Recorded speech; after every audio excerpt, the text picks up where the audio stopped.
법인영업 영어 총정리 5번째 시간입니다. 오늘은 부당행위 계산 부인에 대해서 알아보도록 하겠습니다. 말이 길죠? 어려워요. 한자니까요. 근데 이거 하나하나씩 풀면 어렵지 않습니다. 부당해. 예, 부당하죠. 근데 행위, 그러니까 부당한 행위를 계산. 부당한 행위로 계산하는 걸 부인. 여기서 말하는 부인은 와이프가 아닙니다. 부인한다. 그래서 부당한 행위로 계산을 한 행위를 부인한다는 뜻입니다. 그래서 얘를 해석을 하게 되면 부당한 행위로 계산한 것을 인정하지 않겠다. 그럼 누가 인정하지 않느냐? 국세청에서 인정하지 않겠다는 겁니다. 세무서에서. 자, 이건 정확한 의미는요.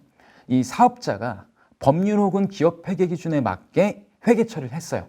그런데 사실은 이 회계 처리는 형식은 맞았는데 그 거래의 실질적인 내용이 세금을 부당하게 감소시키려고 했다고 인정되는 경우에 이거를 인정하지 않는 걸 말합니다. 그러면 부당행위 계산 부인은 어떤 페널티를 주게 되냐면요.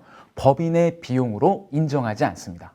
예를 들면 어떤 게 있냐면 일단 부당행위 계산 부인이 되려면 조건이 있어야 돼요. 첫 번째가 이 행위 당사자, 즉 거래라는 당사자가 법인과 특수관계에 해당이 돼야 됩니다. 그리고 두 번째는요. 세금을 부당하게 현저하게 감소시킬 것이 눈에 확인이 돼야 됩니다. 그럼 예를 들면 이런 게 있을 수 있죠. 제가 이제 사업을 하는 대표이사입니다. 근데 저희 배우자는 집에서 육아를 하고 있어요. 그런데 가만히 보니까 급여를 가져가면 법인세가 절세가 되더라고요. 근데 제가 급여를 많이 가져가게 되면 저 또 제 세금을 또 많이 내야 되잖아요. 그래서 할 수 있는 방법이 뭐예요? 그렇죠. 배우자를 임원으로 앉히고 아니면 감사로 앉히고 회사에 일도 안 하는 배우자한테 급여를 발생하는 겁니다. 이렇게 되면 형식은 맞죠. 형식은 맞지만 부당하게 법인세를 감소시켰다고 볼 수가 있겠죠. 이거 또 하나가 있을 수 있습니다. 제 아들을 회사에 취업을 시킵니다. 그래서 얘를 대리로 딱 취업을 시켰어요. 그런데 대리면 회사마다 대리 월급이 있잖아요. 그렇죠? 근데 우리 아들은 금수저라고 해서 제가 대리인데 사회통념상 대리면 한 300, 400 정도 월급을 받으면 되는데 얘한테 막 1000만 원씩 준 거예요. 자, 이런 경우도 역시 부당행위 계산 부인이 적용됩니다. 자, 이 경우는요. 특히 주주, 대주주, 회사의 영향력을 행사하는 사람의 특수관계자가 회사에서 동일 지위 직급보다 급여를 더 많이 가져가게 되면 역시 이것도 법인의 비용으로 인정해 주지 않습니다. 이게 바로 부당행위 계산 부인이라고 보시면 되겠죠. 그럼 부당행위 계산 부인이 가장 많이 걸리는 것들은 어떤 항목들이냐면 바로 인건비입니다. 왜냐하면 인건비는 전부 다 대표이사 마음대로 하잖아요.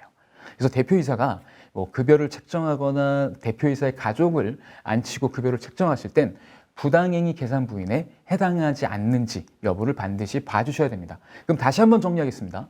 부당행위 계산 부인은 말 들어보면 되게 어렵습니다. 하지만 쪼개면 부당한 행위로 계산을 한 것을 인정하지 않겠다.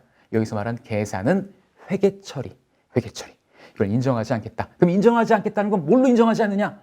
법인의 비용으로 인정하지 않겠다.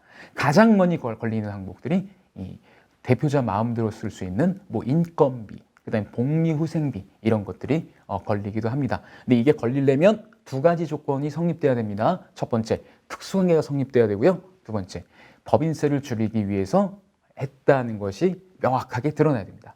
그래서 오늘은 부당행위 계산 부인까지 알아보았습니다.